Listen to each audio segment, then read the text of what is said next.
안녕하세요. 저는 서울에 살고 있는 40대 여자입니다. 저는 이혼한 지 꽤 시간이 흘러 결혼 생활에 대해 잠시 잊고 지냈는데요. 얼마 전 지난 사연들을 들어보다 저와 비슷한 이야기가 있어 문득 저의 그 시절이 떠올라 이렇게 사연을 보내게 되었습니다. 너무 오랜만에 꺼낸 이야기라 조금 정신없을 수도 있겠지만 최선을 다해 적어볼 테니 다들 많은 양해 부탁드립니다. 저와 남편은 결혼을 한 지 5년 차 된 부부였어요. 남편에겐 1살 차이 나는 형이 있었는데 저희가 결혼할 당시에는 미혼이었던 시숙이 독립하여 따로 살고 있었죠. 하지만 저희가 결혼식을 올리고 난 후 1년 뒤 결혼을 하게 된 시숙은 시댁에 들어가서 살더라고요. 시숙이 집을 마련할 능력이 안 되는 것도 아니었고 오히려 사업이 잘 되는 편이라고 들었는데 독립한 사람이 합가를 한다고 하니 의아할 수밖에 없는 상황이었어요. 심지어 형님 집안 역시 부유한 편이라고 들었던 터라 여러모로 갑작스러운 합가는 의아할 수밖에 없는 상황이었습니다. 그러던 어느 날 남편이 씩씩거리며 그 의아한 상황이 일어나게 된 이유를 설명해 주더라고요. 진짜 장남이면 다야? 짜증나 진짜. 왜 무슨 일인데? 아주버님이랑 다퉜어? 내가 형이랑 싸움이나 되겠어? 엄마가 형만 감싸고 도는데? 우리 엄마는 진짜 왜 그러는 줄 모르겠어. 요즘 세상이 어떤 세상인데 그저 장남.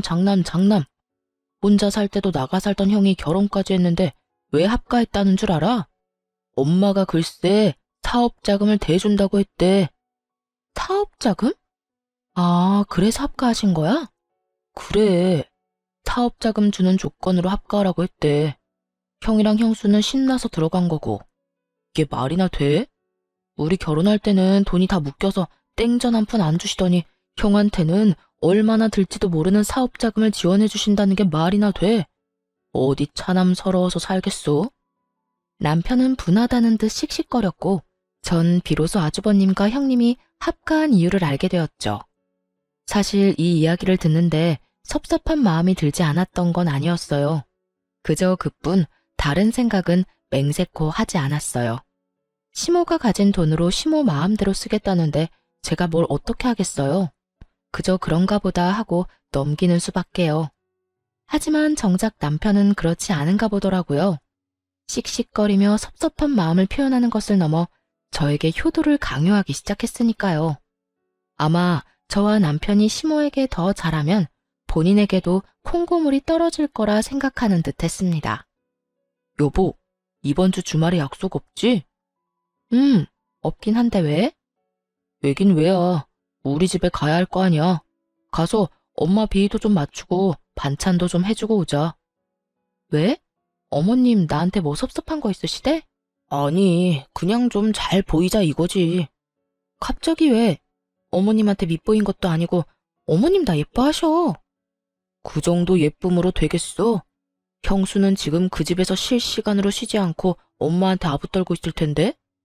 당신은 뭘 몰라도 한참 모른다니까. 우리 엄마가 아빠한테 받은 유산이 얼마인 줄은 알아? 그 많은 재산 다 형한테 넘어가게 둘 거냐고. 우리도 부지런히 잘 보여서 조금이라도 받아와야 할 거 아니야. 이 무슨 뜬금없는 소리인가 싶더군요. 시모를 몰라도 한참 모른다는 생각이 들기도 했고요. 저희 시모는요. 앞서 남편이 말했듯이 저희가 결혼할 때도 땡전 한 푼 보태주지 않은 분입니다.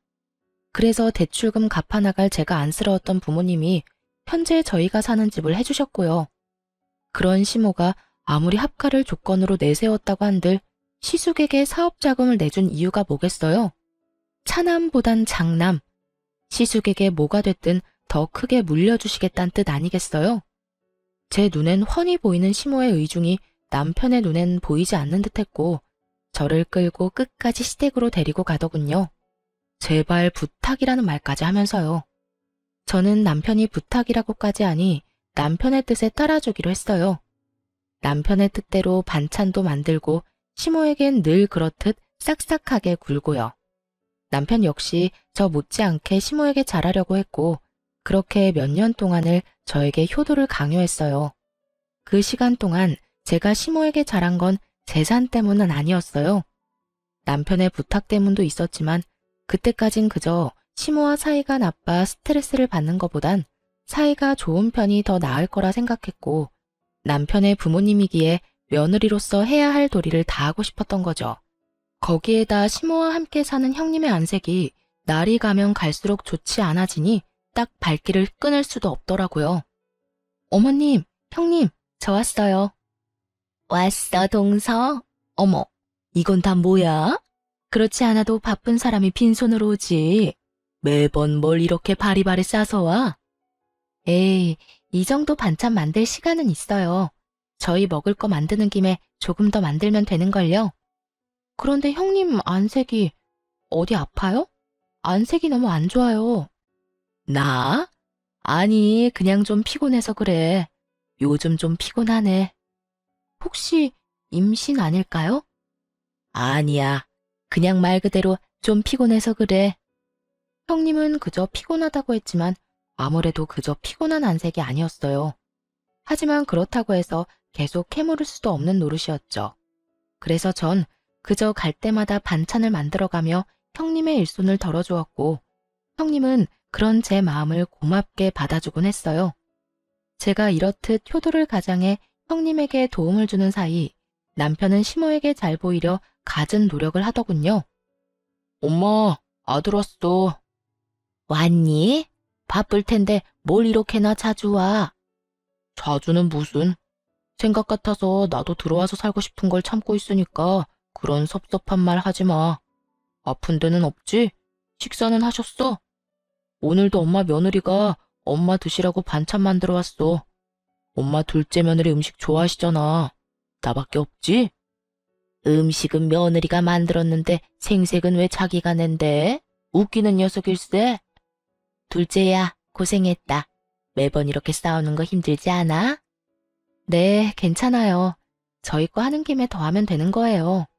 형님은 어머님까지 모시고 사는데 저는 이런 거라도 해야죠. 맛있게 드셔주시니 그저 감사하답니다.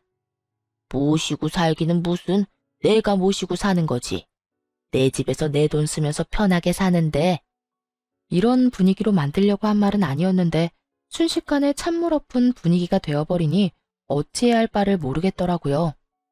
제가 아무런 대답도 하지 못하고 미안한 마음에 형님 눈치를 살피는데 형님이 저를 보며 괜찮다는 입모양을 해주며 미소를 지어주더라고요. 남편 역시 갑자기 싸해진 분위기를 살피다 시모의 기분을 풀어주려 애썼고요. 에이, 우리 엄마 또 이런다. 우리 엄마 시장하시구나. 얼른 식사합시다. 자자, 둘째 며느리가 만든 비장의 반찬 장조림도 있다고요. 얼른 식사들 합시다. 이 녀석이 하여튼 누가 막내 아니랄까봐 애교만 많아서는 내가 우리 둘째 때문에 웃고 산다. 웃고 살아. 당연하지. 둘째 아들이 최고지. 그래, 최고다. 시모는 결국 남편의 애교에 웃어 보였고 그제야 전 안도의 한숨을 내쉴 수 있었습니다. 그날 이후 전 형님의 안색이 나쁠 수밖에 없었던 이유를 알 것만 같았고 전보다 더 자주 시댁을 오가며 반찬을 가져다 주었어요.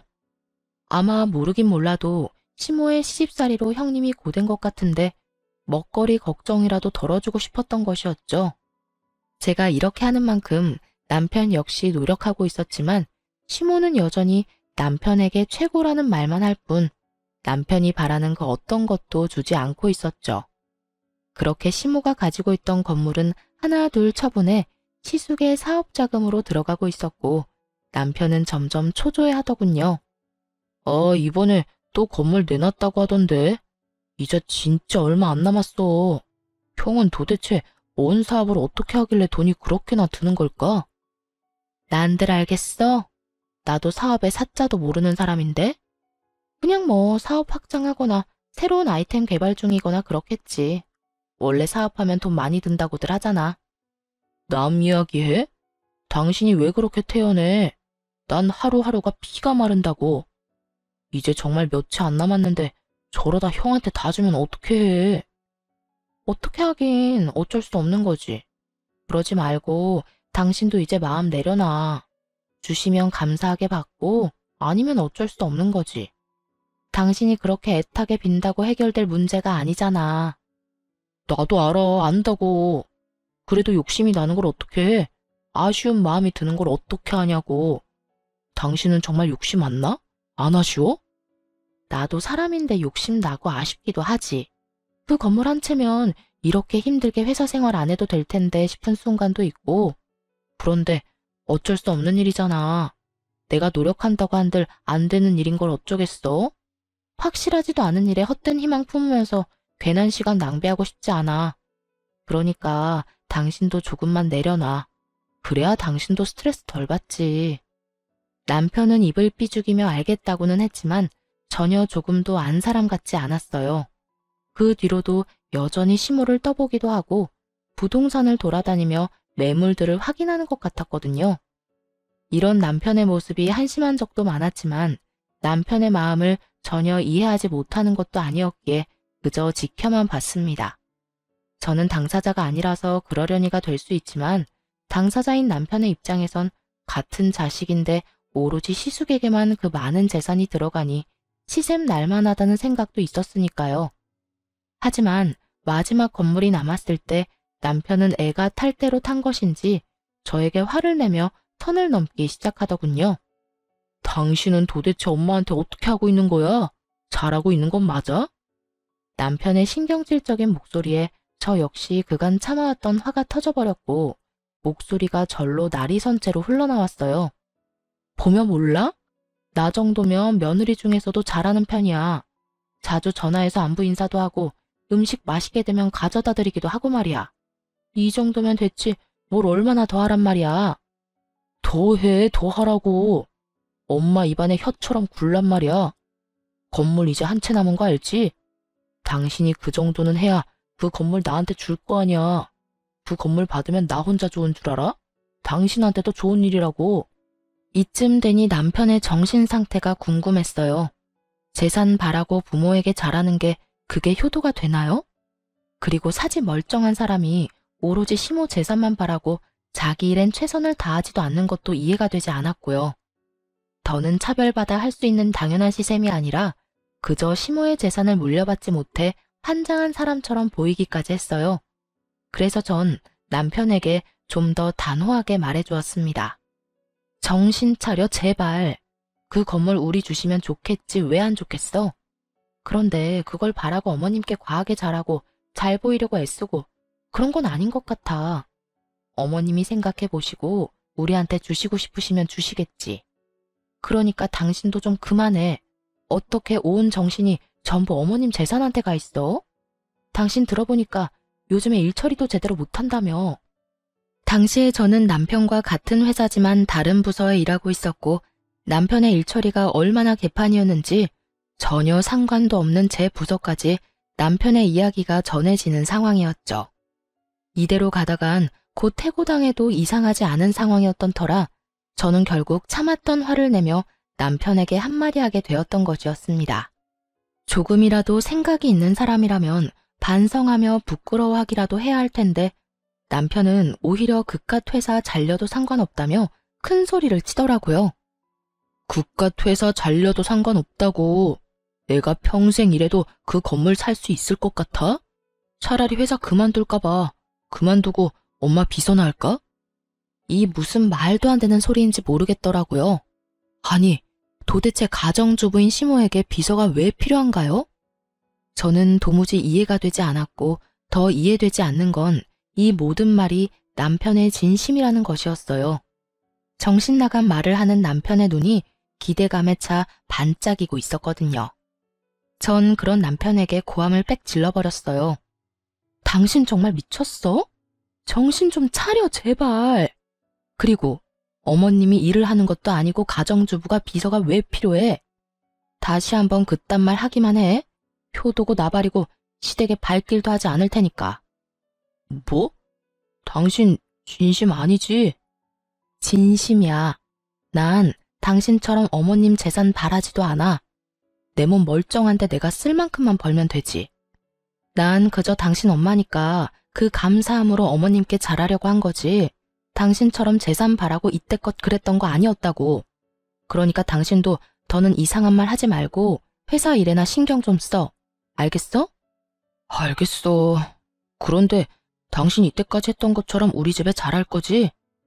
남편은 저의 단호한 태도에 한 발 물러서긴 했지만 끝까지 저의 화를 돋웠고 전 그런 남편에게 확실하게 말해주었어요.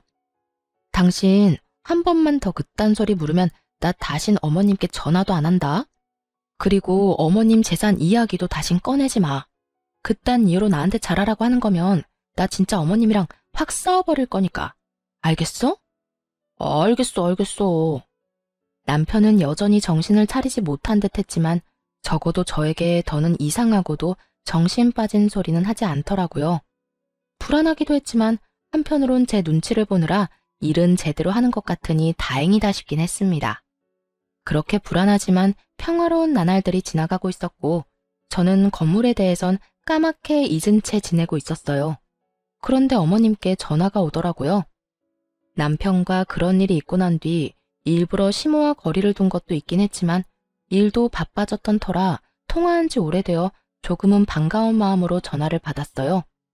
어머님, 웬일이세요? 너무 오랜만이에요. 요즘 바쁘니? 연락도 없고 무슨 일이 있나 해서 전화했다. 아, 요즘 회사에 일이 좀 바빠서 연락 못 드렸어요. 잘 지내시죠? 아픈 곳은 없으시고요? 나야 늘 똑같지. 난 또 연락 없길래 네가 내 재산 포기했나 했지. 조금 황당했어요. 갑자기 웬 재산 타령인가 싶어서요.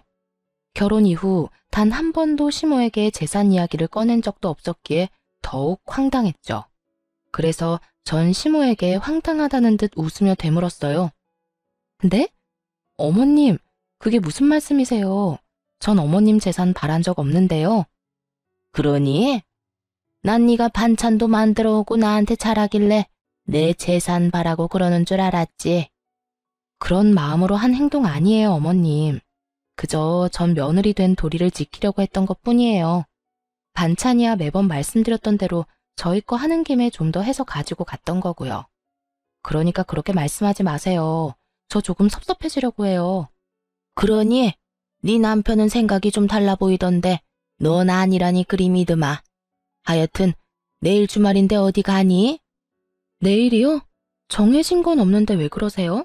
무슨 일 있으세요? 아무 일 없어. 다름이 아니라 약속 없으면 와서 반찬 좀 하거라. 네가 만든 반찬이 먹고 싶구나. 이상했어요. 단 한 번도 이런 말을 먼저 한 적이 없었던 시모인데 갑자기 전화까지 한 것을 포함해 여러 가지로 석연치 않더라고요.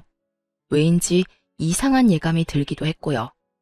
무언가 이상하다는 생각이 들자 가고 싶지 않은 마음이 굴뚝이긴 하지만 이미 약속이 없다고 말해버린 전 하는 수 없이 가기로 약속을 해버렸죠.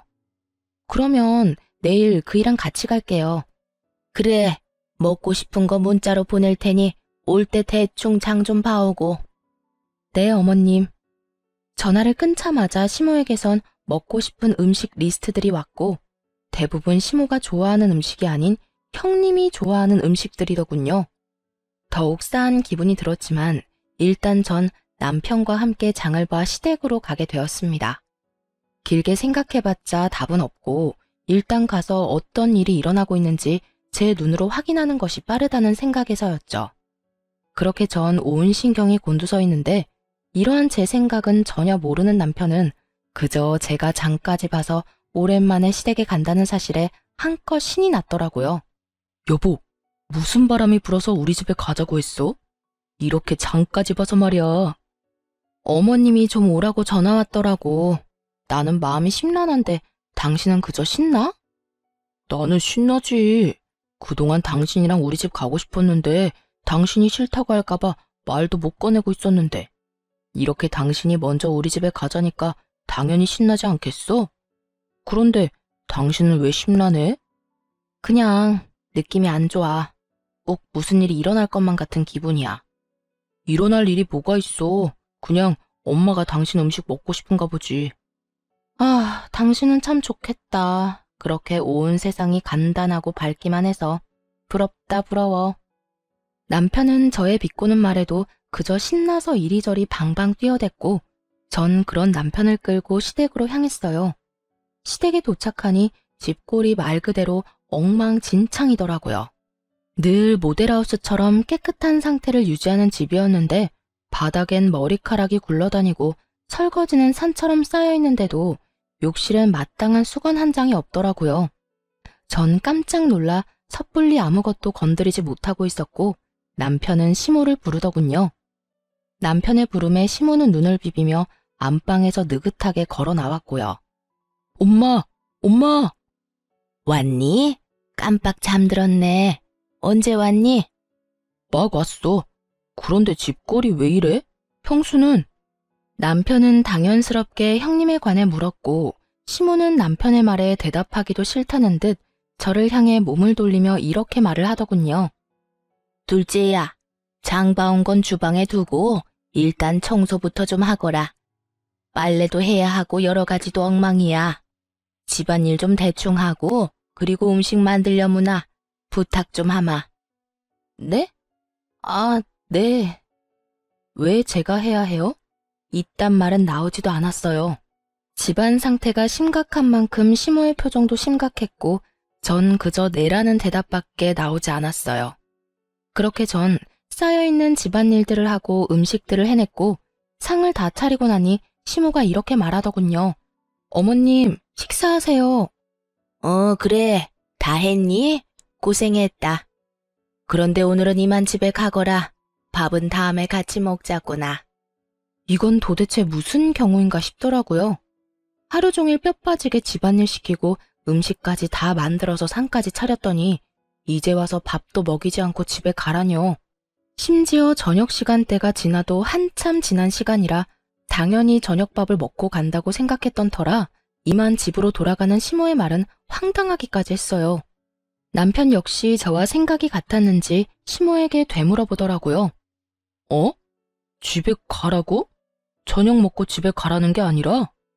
그래, 오늘은 이만 가. 왜? 지금 시간이 몇 시인데 나 배고프단 말이야. 하루 종일 집안일 하느라 힘이란 힘은 다 썼는데 밥도 안 먹이고 보낼 거야? 남편은 떼를 부리기 시작했고 그런 남편의 모습에 시모는 한숨을 내쉬는가 싶더니 이내 진지한 얼굴로 이렇게 말하더군요. 아들, 엄마가 오늘 네 형수랑 진지하게 할 이야기가 있어서 그래. 그러니까 오늘은 그냥 좀 가. 둘째야, 고생 많았을 텐데 오늘은 네가 이해 좀 해주렴. 내가 네 형님이랑 긴히 나눌 이야기가 있어서 그래. 곧 네 형님 오기로 했으니까 오늘은 이만 돌아가려무나. 그제야 남편은 상황의 심각성을 깨달은 것인지 제 손을 잡아 끌며 집에 가자고 하더라고요. 전 그런 남편의 손에 이끌려 집으로 왔고 얼마 지나지 않아 형님에게 전화가 왔습니다. 동서, 오늘 고생 많았지? 아니에요. 그런데 어떻게 하셨어요? 어머님이 저 왔다 갔다고 하시던가요? 급하게 저희 보내길래 비밀로 하고 싶어 하는 것 같아서 일부러 형님한테도 전화 안 했는데요. 아니, 어머님은 아무 말 안 했지. 어머님 댁에 가보니까 동서가 한 음식이 있길래 그제야 동서가 와서 그 고생을 한 걸 알았어. 고생은 무슨 고생이에요. 하나도 힘 안 들었어요. 그런데 형님, 어머님 댁에 안 계세요? 말씀하시는 거 들어보니 그런 것 같아서요. 오늘 어머님 집 꼴도 그렇고 여러모로 무슨 일이 있긴 있는 것 같은데 어머님도 별말 안 하더라고요. 그게 나 요즘 친정에 있어. 아무래도 이혼할 것 같아. 남편이나 어머님한테는 이미 이혼할 거라고 말 다 했고 동서한테는 말해야지 하다가 이제서야 말하네. 미안해. 갑자기 이혼이라니 무슨 일이 있을 거라 생각은 했지만 이혼은 전혀 생각지도 못한 전개라 이게 무슨 일인가 싶더라고요. 부부 사이 문제니 자세한 내막은 알 수 없었지만 시댁에 갈 때마다 형님과 시숙 사이엔 큰 문제가 있어 보이기는커녕 사이가 너무 좋아 보였으니까요. 네? 이혼이요? 이렇게 갑자기 왜요? 무슨 일 있으셨어요?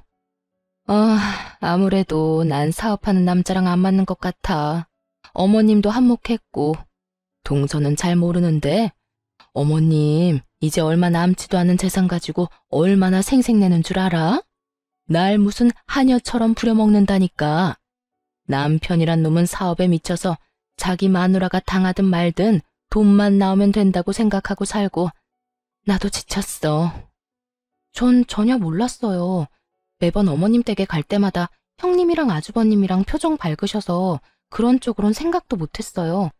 가끔 안색 안 좋으신 건 그저 형님 말대로 피곤하신가 보다 했는데 진작 말씀하시지. 그랬으면 저라도 더 자주 가서 좀 도왔을 텐데요. 동서가 이렇게 신경 쓸까봐 그랬지.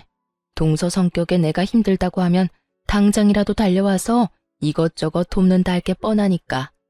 그렇지 않아도 일하는 사람이 나 걱정되어서 자주 오는데 내가 그런 말 하면 아예 그 집에 사는 사람처럼 들락날락 했겠지.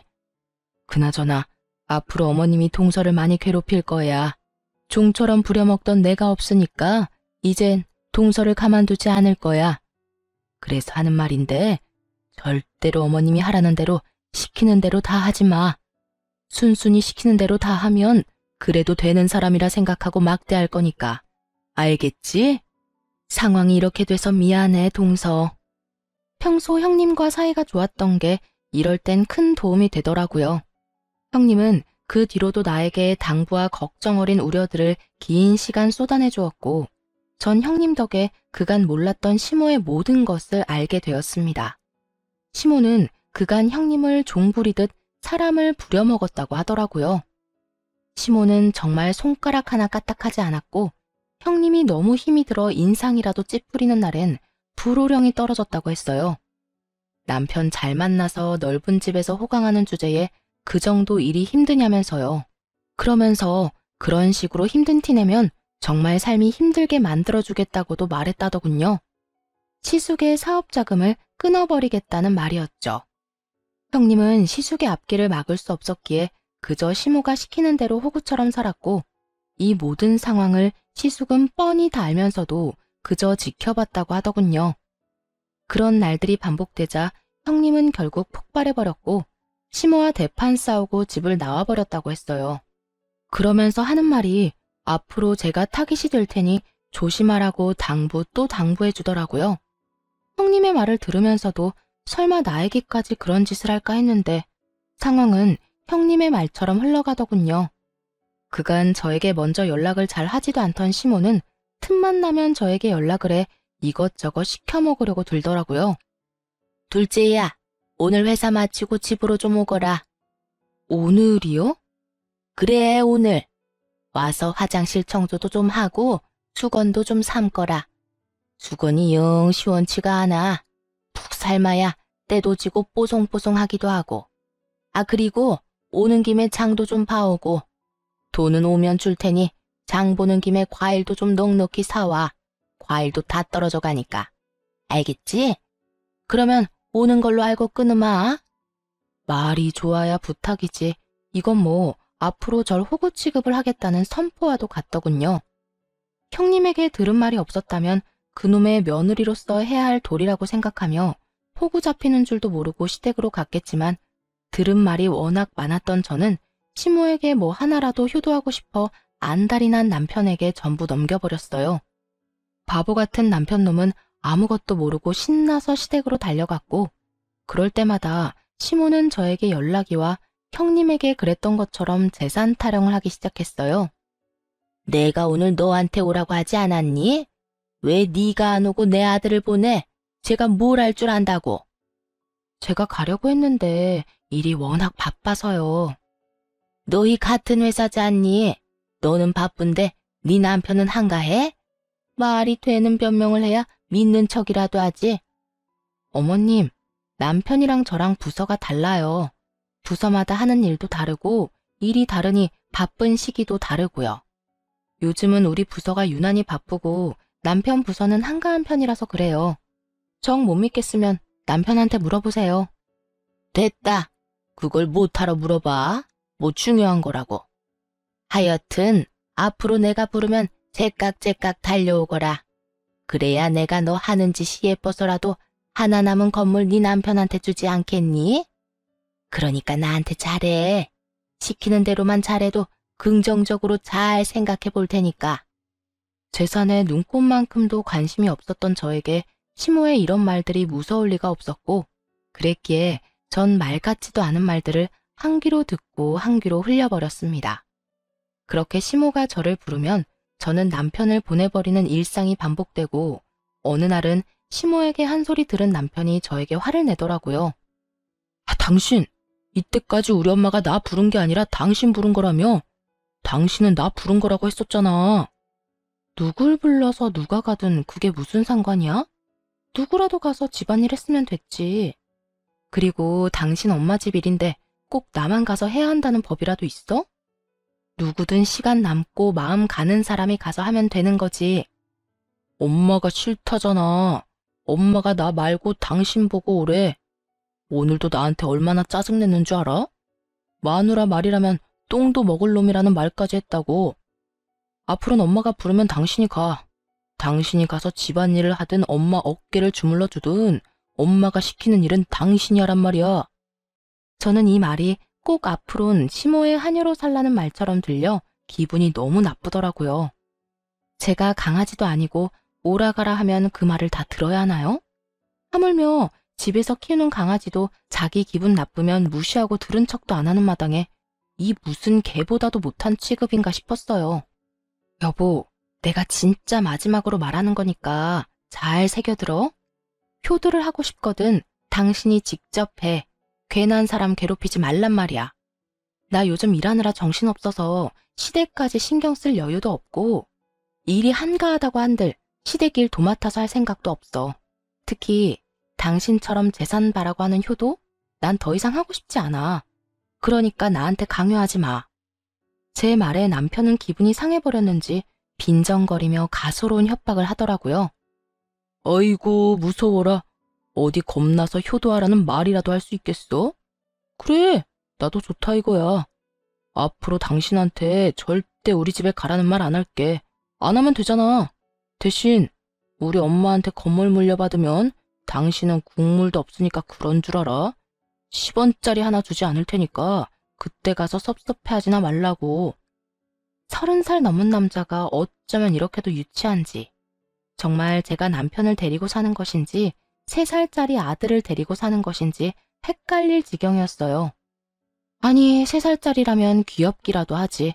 이건 재산에 눈이 멀어서 마누라까지 호구 잡히게 하려고 하니 오만정이 떨어지려고 하더라고요. 아휴, 제발 돈 좀 받아달라고 무릎 꿇고 빌어도 절대 안 받을 테니까 그런 걱정 말고 제발 당신 선에서 당신이 알아서 효도해라. 알겠어? 그 후로도 전 여전히 시모가 부르면 남편을 보내버렸고 남편은 기분 나쁜 티를 내긴 했지만 늘 저를 대신해 시댁으로 가더군요. 그러던 어느 날 시댁으로 간 남편이 시모와 함께 집으로 돌아오는 것이 아니겠어요? 남편의 양손엔 시모의 짐이 가득했고 전 무슨 일인지 물었어요. 어머님, 갑자기 무슨 일이세요? 당신 손에 그건 뭐야? 무슨 짐이야? 저의 물음에 남편은 제 눈치를 살피며 조심스럽게 말을 꺼내더라고요. 이게 뭐냐면 우리 엄마 짐이야. 한동안 우리 집에서 지낼까 하고. 남편의 눈치를 보아하니 남편이 계획한 일은 아닌 듯했고 시모가 독단적으로 밀어붙인 듯했어요. 남편은 지나치게 제 눈치를 살피고 있었고 그런 남편의 행동이 마음에 들 리 없었던 시모는 저를 쏘아보며 당당하게 제 집에서 살겠다고 선포하더라고요. 뭘 그렇게 눈치를 보면서 말해? 나 한동안 여기서 좀 지내마. 너도 들어서 알겠지만 첫째네 결국 이혼했어. 그것 때문에 우리 장남이 속이 많이 상하는지 술을 마시고 집에 들어오는 날이 잦아져서 내가 잠을 통 못 자고 있고 말이다. 그래서 한동안은 내가 여기서 지내면서 기력 회복 좀 하려고 한다. 이건 무슨 자다가 봉창 두드리는 소리인가 싶더라고요. 아니, 시숙이 이혼을 했는데 왜 우리 집에 오는 건가요? 시숙이 술에 취해 집에 오면 앞으로 술을 자제하라고 하면 되는 일 아닌가요? 왜 애꿎은 우리 집에 와서 다짜고짜 살겠다고 하는 것인지 이해가 되지 않더라고요. 저에게 상의 한마디도 없이요. 저도 며느리로서의 도리 참 좋아합니다. 그런 저라도 이건 아니라는 생각이 들더라고요. 지금 이 자리에서 이 사태를 허용하고 넘어간다면 그 후에 일어날 일이 불보듯 뻔했으니까요. 아니요, 어머님. 전 싫습니다. 내가 잘못 들은 것 같은데 방금 너 뭐라고 그랬니? 싫다고 그랬니? 네, 싫어요. 저는 어머님이랑 같이 사는 거 생각도 해본 적 없어요. 아니, 100번 생각해본다 한들 싫어요. 너 정말 이딴 식으로 나올 거니?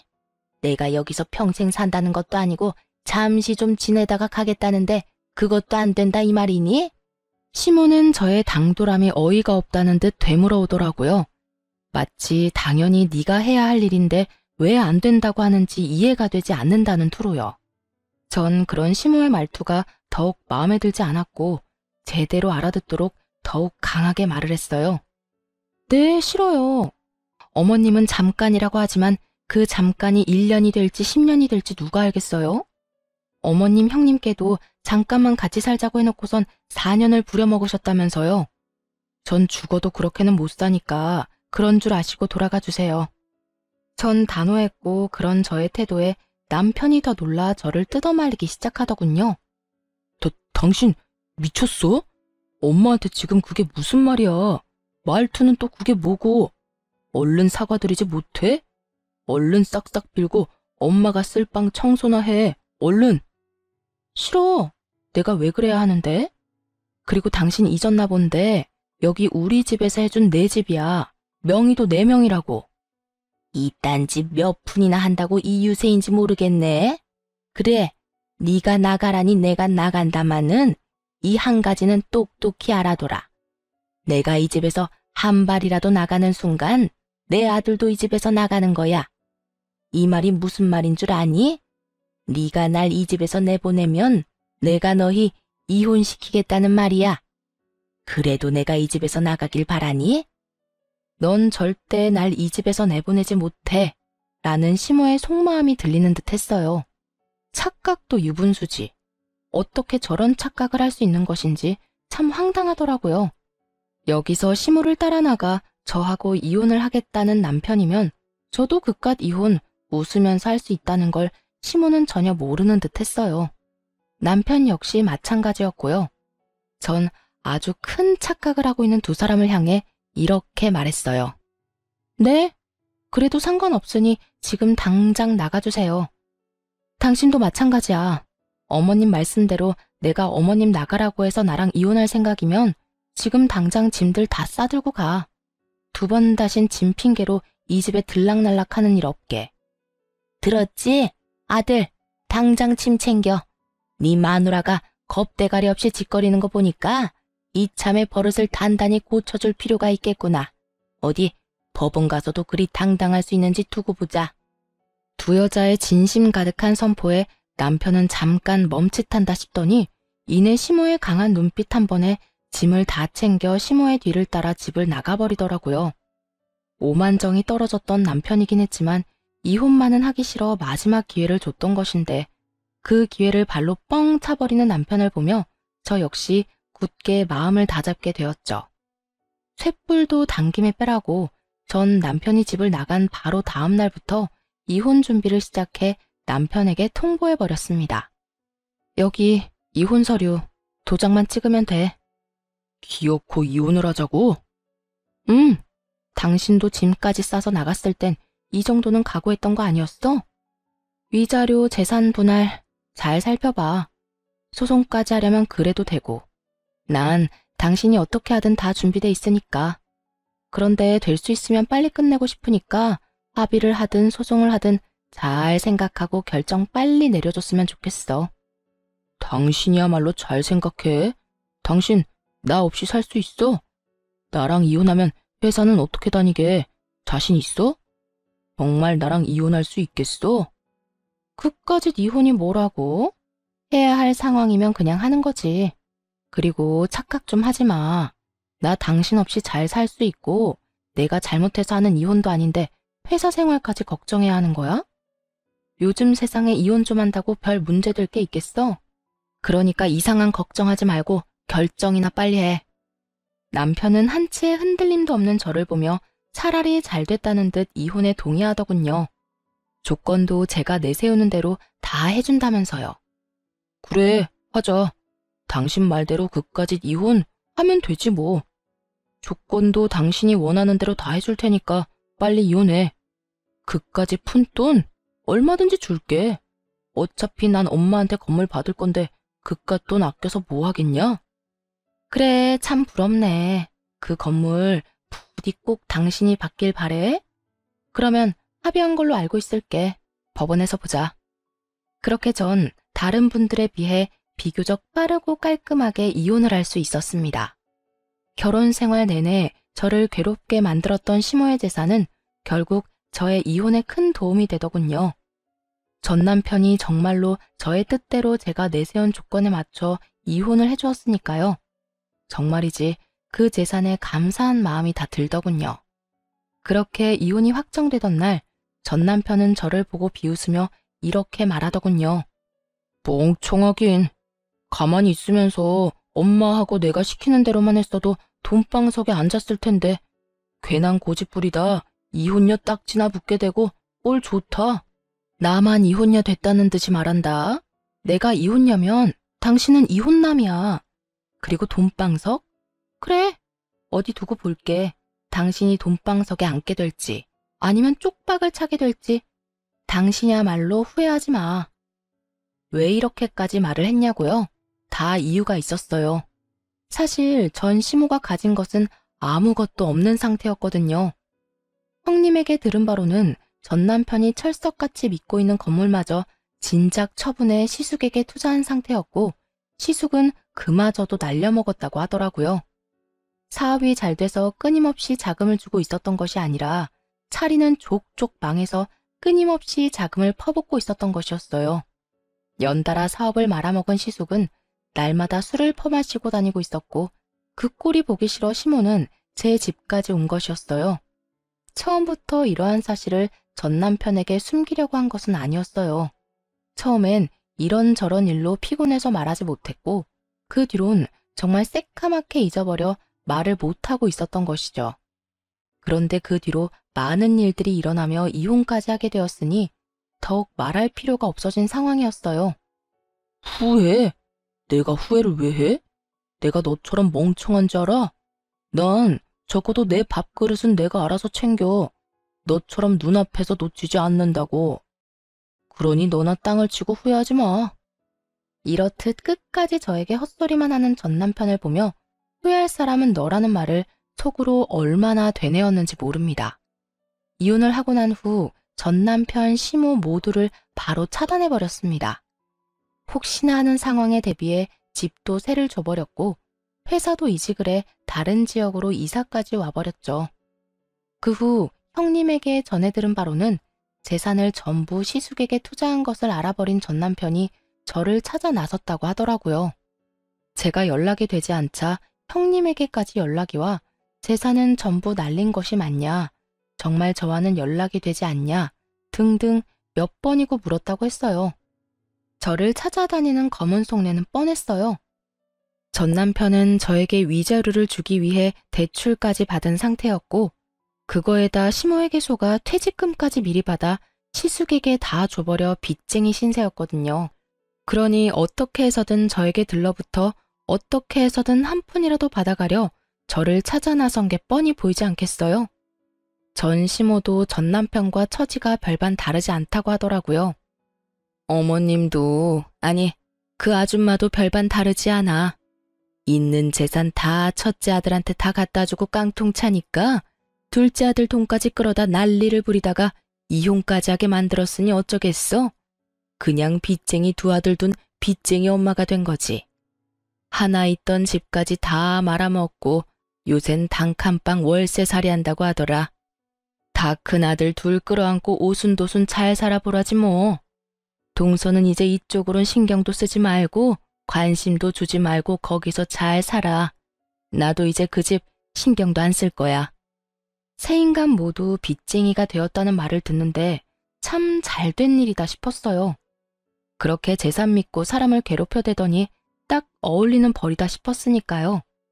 이 소식을 마지막으로 전 시댁의 소식은 들을 수 없었고 그렇게 그 지긋지긋한 인연도 끝이 났습니다. 전 이직한 회사에서 잘 지내고 있어요. 얼마 전 승진도 했고 회사 사람들과 잘 지내고 있죠. 사연 처음에 말씀드린 대로 이혼을 한 지도 꽤 많은 시간이 흘러 특별한 일이 없는 한 요즘엔 그 시간들을 잊고 잘 살고 있습니다. 지금까지 연애라고 단정 지을 만한 관계를 맺은 적도 없고 앞으로도 그럴 생각이 전혀 없는 상태예요. 그렇다 보니 결혼 생각도 전혀 없고요. 그저 아직까진 휴일엔 저를 위한 시간을 보내고 가끔은 여행도 다니는 게 참 좋더라고요.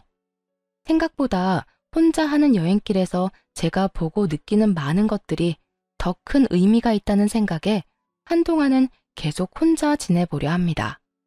최근엔 기타를 배우고 있는데요. 손가락도 다치고 물집도 생기긴 하지만 그 모든 걸 감수할 만큼 즐거워 한동안은 기타 배우는 재미에 푹 빠져 지낼 듯 합니다. 이 정도면 혼자 지내는 것도 꽤 괜찮지 않나요? 이로써 저의 사연은 끝이 났습니다. 지금까지 긴 사연 들어주셔서 감사합니다.